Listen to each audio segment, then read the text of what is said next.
اعوذ باللہ من الشیطان الرجیم بسم اللہ الرحمن الرحیم۔ سامعین و ناظرین،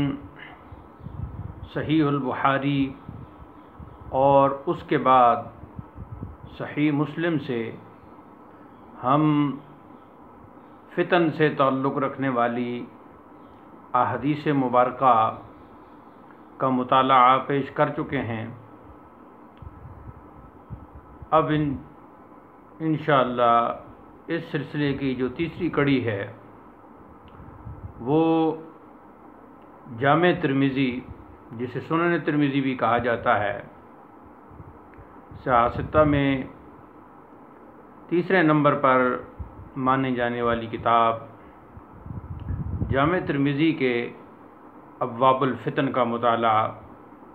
تجزیاتی مطالعہ پیش کریں گے۔ اس میں امام ترمذی نے ابواب الفتن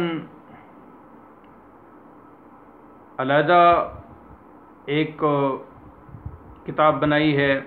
جس میں فتن سے تعلق رکھنے والے ابواب اور احادیث جمع کی اور علامات قیامت پر الگ ابواب قائم کی ہیں۔ تو پہلے ہم ابواب الفتن کا مطالعہ کریں گے، اس کے بعد علامات قیامت کی احادیث پیش کریں گے۔ اس میں زیادہ تر احادیث تو وہی ہیں جو صحیح مسلم اور صحیح بخاری میں ہم پڑھ چکے ہیں، لیکن چونکہ ابواب کا انداز اور اسناد اور بعض روایات میں کلمات کا اضافہ وغیرہ، ان تمام چیزوں میں فرق پایا جاتا ہے، تو اس لیے ہم تیسرے نمبر پر جامع ترمذی کی احادیث فتن پیش کر رہے ہیں۔ امام ترمذی نے جو پہلا باب باندھا ہے، ابواب الفتن الرسول اللہ صلی اللہ علیہ وسلم، باب ما جاء لا يحل دم امرئ مسلم الا باحدى ثلاث۔ یہ روایات گزر چکی ہیں۔ پہلی روایت حضرت ابو امامہ بن سہل بن حنیف فرماتے ہیں کہ عثمان غنی رضی اللہ تعالی عنہ جس دن گھر میں معصور تھے، کئی دن آپ کے گھر کا محاصرہ کیا رکھا بلوائیوں نے، چھت پر سے جھانک کر فرمایا، میں تمہیں اللہ کی قسم دے کر پوچھتا ہوں، کیا تم جانتے ہو کہ رسول اللہ صلی اللہ علیہ وسلم نے فرمایا مسلمان کا خون صرف ان تین باتوں میں سے کسی ایک کے پائے جانے سے حلال ہوتا ہے: نکاح کے بعد زنا کا ارتکاب، اسلام کے بعد مرتد ہونا، اور ناحق قتل۔ یعنی اگر کسی پہ ہتھیار اٹھانا ہے، اس کو قتل کرنا ہے، تو اس کی تین ہی صورتیں ہو سکتی ہیں۔ اگر کوئی شادی شدہ ہونے کے باوجود زنا کرتا ہے تو اسے قتل کیا جاتا ہے، سنگسار کیا جاتا ہے۔ اللہ تعالی ہمیں زنا کے اس گناہ سے بچائے۔ دوسرا یہ ہے کہ اسلام قبول کر لینے کے بعد پھر جانا، یعنی مرتد ہو جانا، تو مرتد اسلام کے نزدیک واجب القتل ہے، اور اگر کوئی ناحق ظلماً کوئی قتل کرتا ہے تو بطور قصاص اس کا قتل کرنا یہ اسلام واجب قرار دیتا ہے۔ اللہ کی قسم، میں نے نہ تو زمانہ جاہلیت میں زنا کا ارتکاب کیا، جناب عثمان غنی کہتے ہیں ان بلوائیوں کو اور ان محاصرہ کرنے والوں کو، اور نہ ہی اسلام لانے کے بعد رسول اللہ صلی اللہ علیہ وسلم کے دست مبارک پر بیعت کے بعد دین اسلام سے نہیں پھرا، اور نہ ہی کسی ایسے نفس کو قتل کیا جس کو اللہ تعالیٰ نے حرام قرار دیا، یعنی کسی جان کو، کسی شخص کو۔ پس تم مجھے کیوں قتل کرتے ہو؟ اور ایک روایت کے مطابق سب نے کہا، ہاں آپ صحیح فرماتے ہیں۔ امام ترمذی کہتے ہیں کہ اس باب میں ابن مسعود،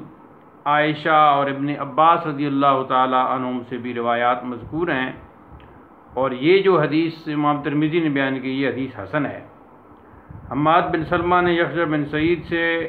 اس حدیث کو مرفوعاً روایت کیا ہے، اور یحییٰ بن سعید قطان، اور قطان بھی پڑھتے ہیں اس کو تشدید کے ساتھ قطان، اور کئی دوسرے راویوں نے اسے یحییٰ بن سعید سے موقوف روایت کیا ہے، مرفوعاً روایت نہیں کیا۔ یہ حدیث متعدد طریقوں سے حضرت عثمان رضی اللہ تعالیٰ عنہ کے واسطہ سے حضور صلی اللہ علیہ وسلم سے روایت کی گئی ہے۔ تو اس حدیث سے ثابت یہ ہوا کہ حضرت عثمان غنی کے جو قاتلین تھے، سچ پوچھیں تو ان کا آج تک سراغ نہیں مل سکا، اور یہ حضرت عثمان غنی کی پہلی شہادت تھی جو فتنوں کا آغاز ثابت ہوئی، اور اس کے بعد پھر فتنے، اور پھر ایک وقت وہ بھی آیا کہ واقعہ کربلا رونما ہوا، اور حق و باطل کا ایک ایسا منفرد معرکہ تھا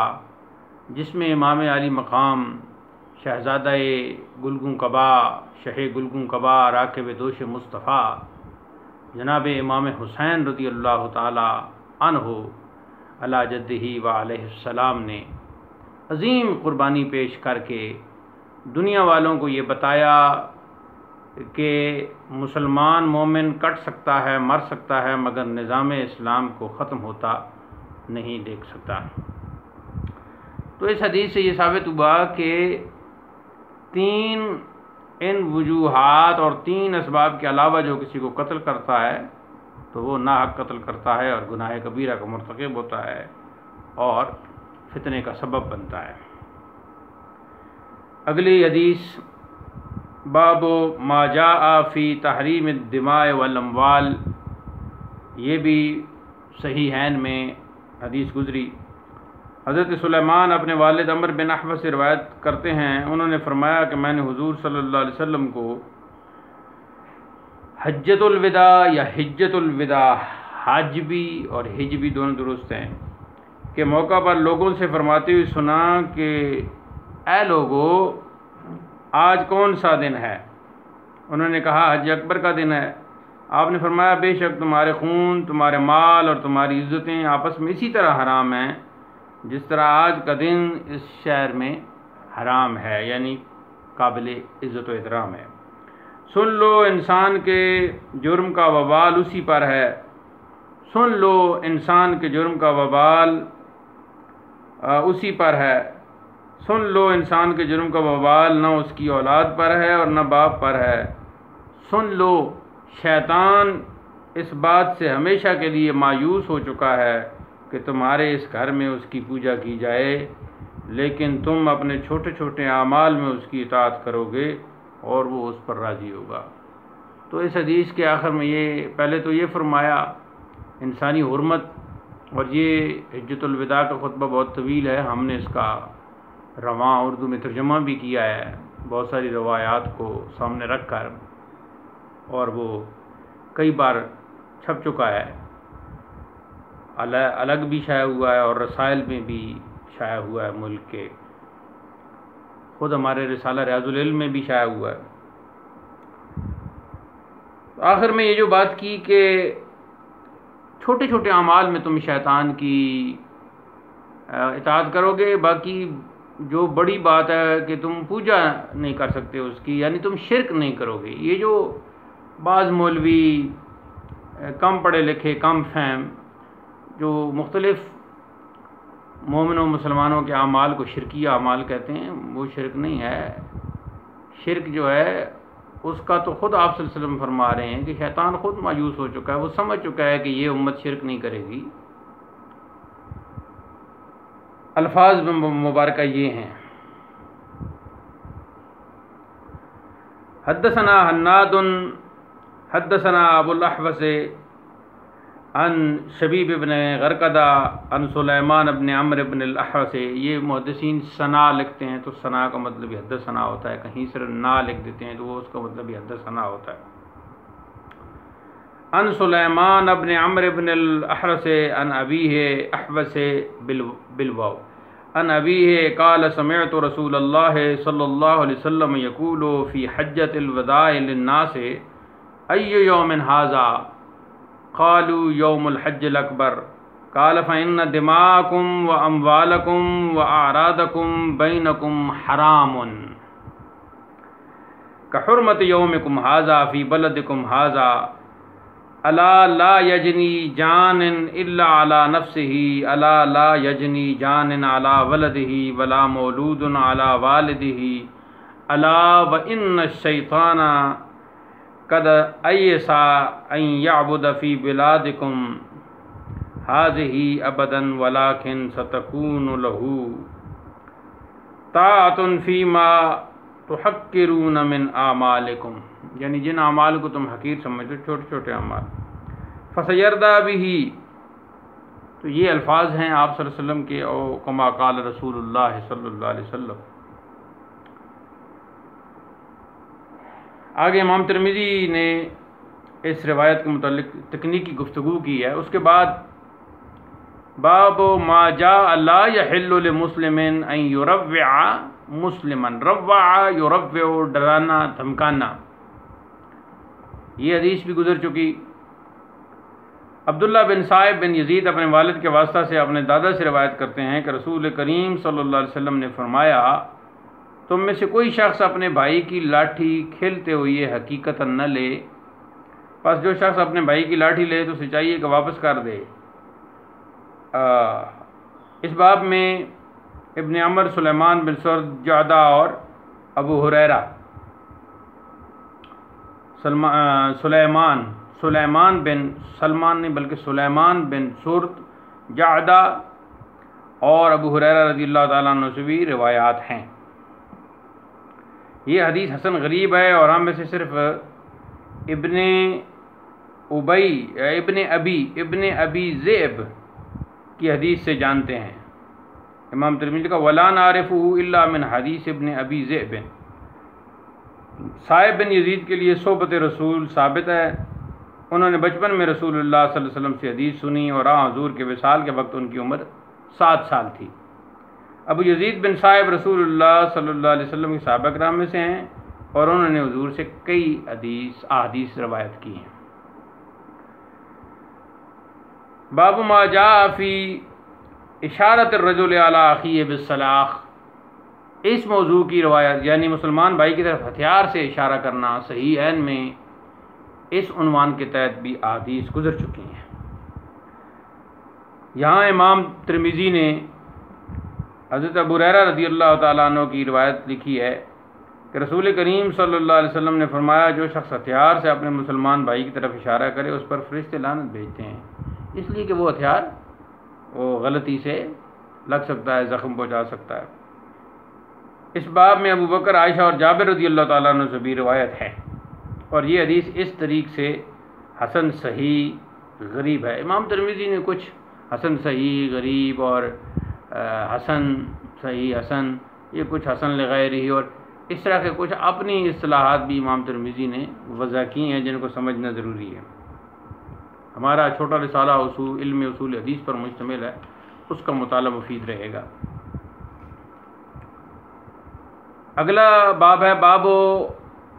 باب النہی عن تعاط السیف مسلولا، ننگی تلوار کا تبادلہ ممنوع ہے۔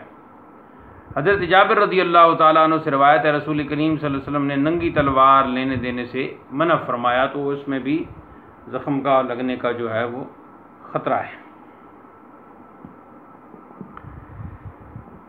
اگلا باب ہے باب من صلی الصبح فهو فی ذمۃ اللہ عز وجل، صبح کی نماز پڑھنے والا اللہ کی پناہ میں ہے۔ حضرت ابو ہریرہ رضی اللہ تعالیٰ عنہ سے مروی ہے کہ رسول اکرم صلی اللہ علیہ وسلم نے فرمایا، جس نے صبح کی نماز پڑھی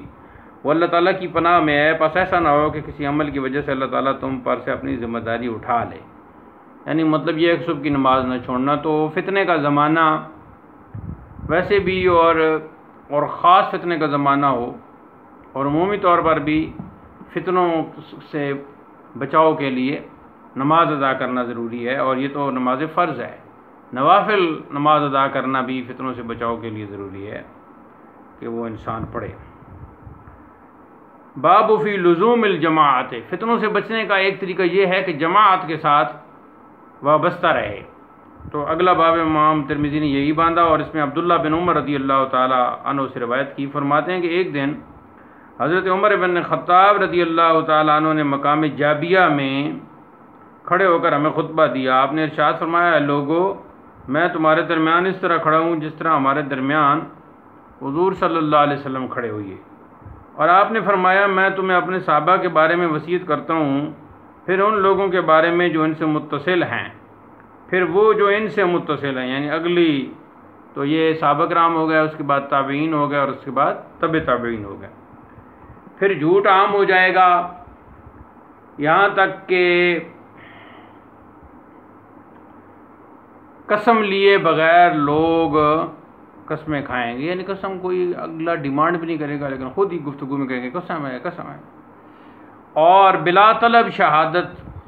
یعنی بلا طلب شہادت دیں گے۔ آگاہ رہو، کوئی شخص جب کسی عورت کے ساتھ علیحدگی میں ہوتا ہے تو وہاں تیسرا شیطان ہوتا ہے، یعنی یہ بھی ایک فتنہ ہے کہ ایک غیر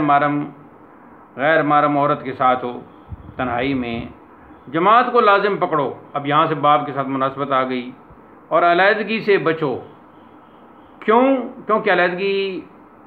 شیطان ایک کے ساتھ ہوتا ہے، اور جب دو آدمیوں سے دور رہتا ہے تو جو شخص جنت کا وصف چاہتا ہے اس کے لیے جماعت سے وابستگی لازمی ہے، تو شیطان اس میں پھر فتنے ڈالتا ہے، نئی نئی سوچیں جو ہے وہ ذہن میں آتی ہیں، اور جماعت کے ساتھ جو وابستہ ہے تو پھر وہ جماعت کی سوچ کو، تنظیم کی سوچ کو لے کر آگے چلتا ہے۔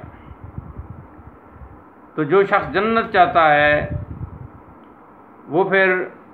اس کے لیے جماعت سے وابستگی لازمی ہے، جنت بھی ملے گی اور دنیا میں فتنوں سے بھی محفوظ رہے گا۔ اور جس کو نیکی سے مسرت ہو، یعنی اچھا کام کر کے وہ خوش ہوتا ہو، اور برائی کا ارتکاب برا اس کو محسوس ہو، تو وہی مومن ہے۔ الفاظ مبارکہ یہ ہیں۔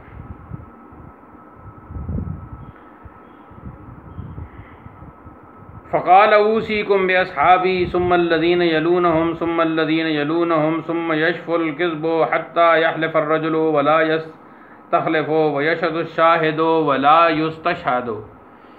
الا لا یخلون رجل بامرأة الا کان ثالثہما الشیطان علیکم بالجماعۃ وایاکم والفرقۃ، یعنی فرقت سے مراد علیحدہ ہونا، الگ ہونا، جماعت سے دور ہونا۔ فإن الشیطان مع الواحد وهو من الاثنین من اراد بحبوبۃ الجنۃ فلیلزم الجماعۃ من سرته حسنۃ وساءته سیئۃ فذلکم المؤمن۔ تو یہ کبھی فذالکا کے بجائے فذالکم بھی آ جاتا ہے، فذالکم المؤمن، تو وہ مومن ہے۔ یہ الفاظ ہو گئے۔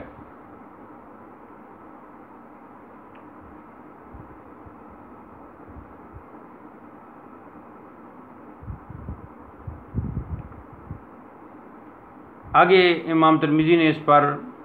اس حدیث کو صحیح حسن غریب کہا ہے، اور یہ بھی بتایا کہ یہ حدیث حضرت عمر بن خطاب رضی اللہ عنہ کے واسطہ سے رسول کریم صلی اللہ علیہ وسلم سے روایت کی گئی ہے، تو اس اعتبار سے یہ پھر مرفوع ہو گئی۔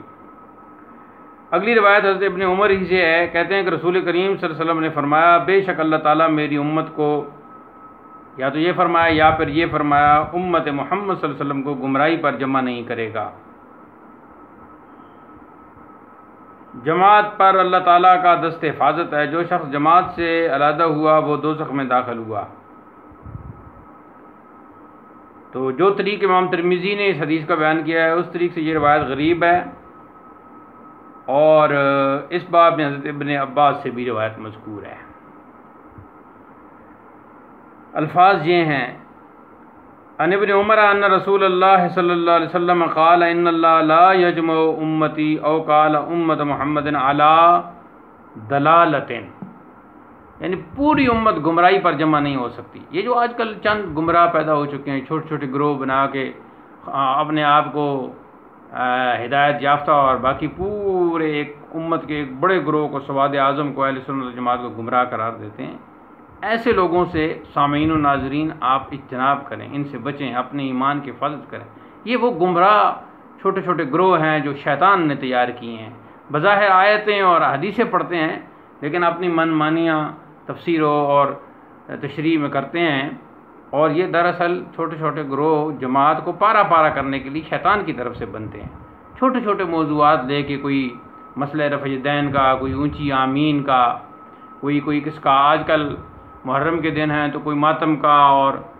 مختلف قسم کے کوئی کالے کپڑے پہننے کا، اور اس میں سہارا لے کر جو ہے وہ اختلاف ڈالنے کی کوشش کرتے ہیں۔ کچھ لوگوں نے، جس حدیث میں آتا ہے کہ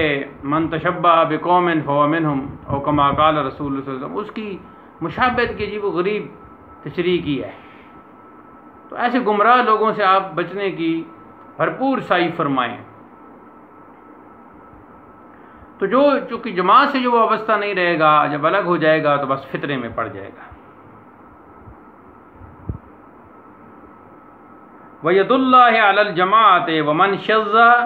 شُذَّ إِلَى النَّارِ، جو الگ ہوا تو بس وہ دوزخ میں گیا۔ هذا حدیث غریب من هذا الوجه وسلیمان المدینی هو عندي سلیمان بن سفیان وفی الباب عن ابن عباس رضی اللہ عنہ۔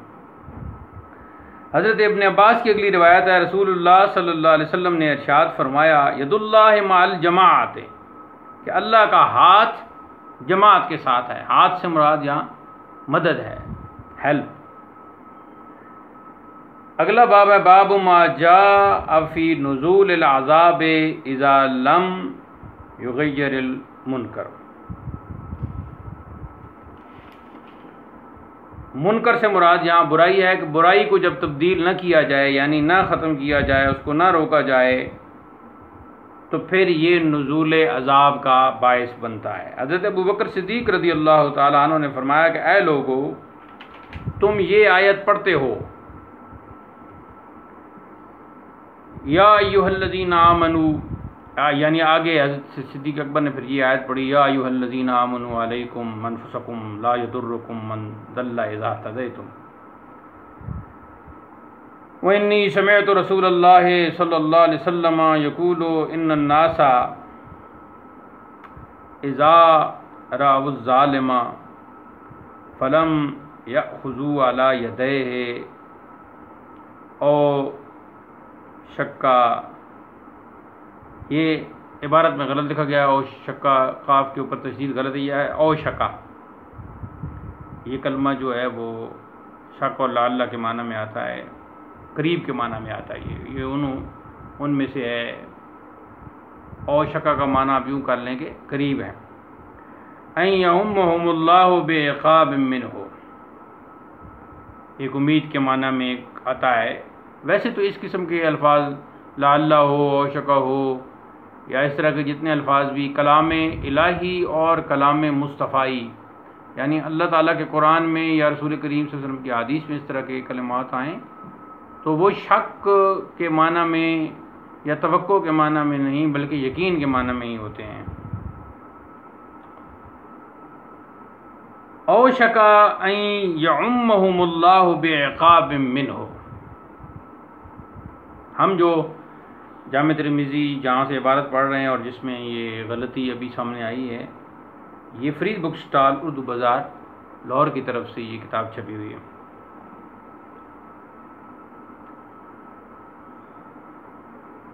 تو ایمان والو، اپنی حفاظت کرو، کوئی گمراہ تمہیں نقصان نہیں پہنچا سکتا۔ لا یضرکم من ضل اذا اہتدیتم، اگر تم ہدایت پر ہو۔ آگے یہاں تک تو آیت تھی، اس کے بعد فرمایا حضرت ابوبکر صدیق رضی اللہ تعالیٰ عنہ نے کہ میں نے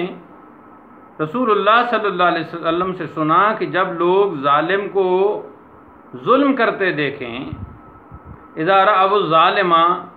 فلم یأخذوا علی یدیہ، اور اسے ظلم سے نہ روکیں، یعنی اس کے ہاتھ نہ پکڑیں، یعنی ظلم سے نہ روکیں، او شکا، تو قریب ہے کہ اللہ تعالیٰ ان سب کو عذاب میں مبتلا کر دے۔ تو یہ نزول عذاب کا سبب ہوا۔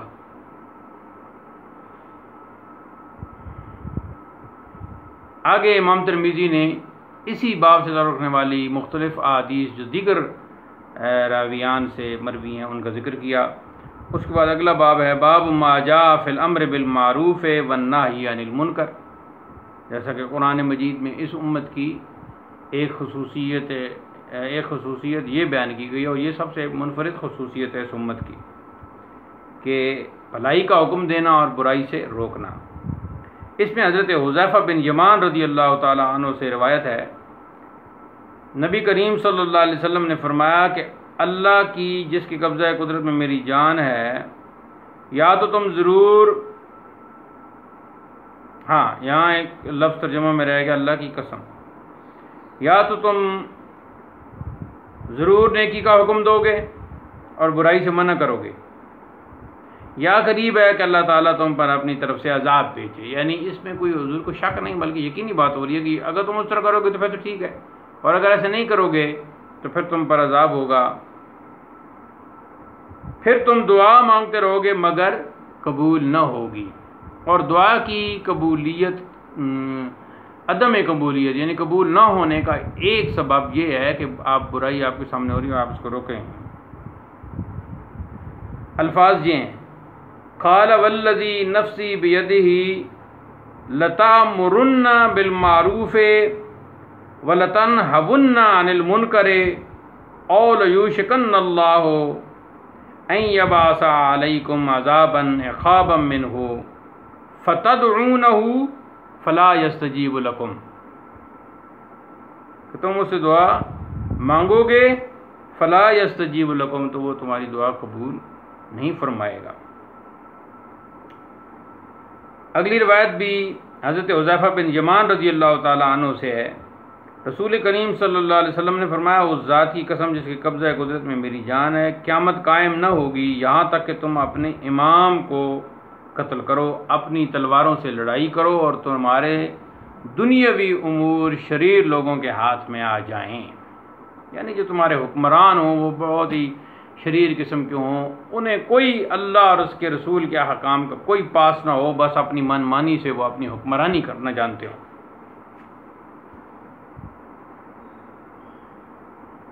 عن حذیفہ بن الیمان ان رسول اللہ صلی اللہ علیہ وسلم قال والذی نفسی بیدہ لا تقوم الساعة حتی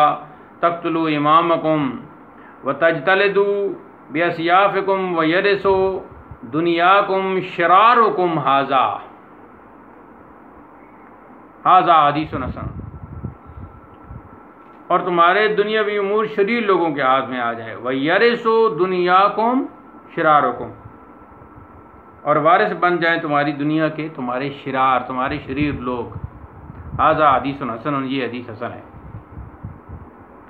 اگلی روایت حضرت ام سلمہ رضی اللہ تعالی عنہ سے ہے، وہ اس باب کی آخری روایت ہے، اور اسی پر آج کا مطالعہ اختتام پذیر ہوگا۔ حضرت ام سلمہ رضی اللہ تعالی عنہ سے روایت ہے، نبی کریم علیہ تحیۃ و تسلیم نے اس لشکر کا ذکر فرمایا جو زمین میں دھسا دیا جائے گا۔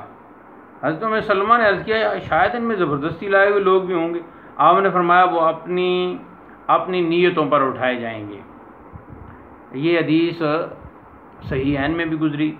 آپ نے فرمایا وہ اپنی نیتوں پر اٹھائے جائیں گے، یعنی اس میں کوئی فتنہ پسند، فتنہ جو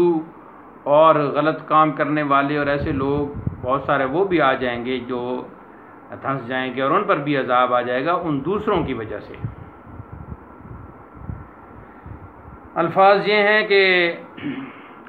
ان ام سلمۃ عن النبی صلی اللہ علیہ وسلم انہ ذکر الجیش الذی یخسف بهم فقالت ام سلمۃ لعل فیہم المکر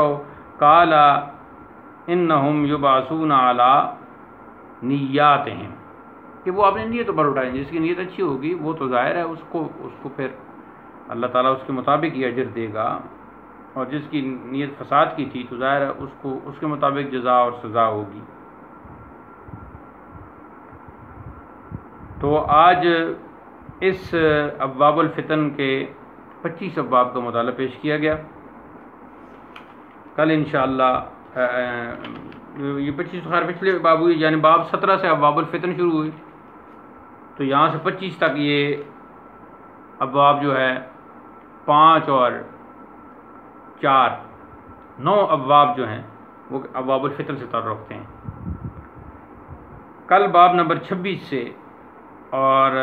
ابواب الفتن کا 10واں باب ہوگا، انشاءاللہ مطالعہ کا آغاز ہوگا۔ اللہ تعالی ہمیں فتنوں سے آگاہی نصیب فرمائے اور آگاہی سے اس کے بعد اپنے آپ کو فتنوں سے بچانے کی ہمت ارزانی فرمائے۔ وآخر دعوانا الحمدللہ رب العالمین۔ استغفر اللہ ربی من کل ذنب، لا حول ولا قوة الا باللہ العلی العظیم، لا الہ الا اللہ محمد رسول اللہ صلی اللہ علیہ وآلہ وسلم۔ السلام علیکم ورحمۃ اللہ۔ اسلام زندہ باد، پاکستان پائندہ باد۔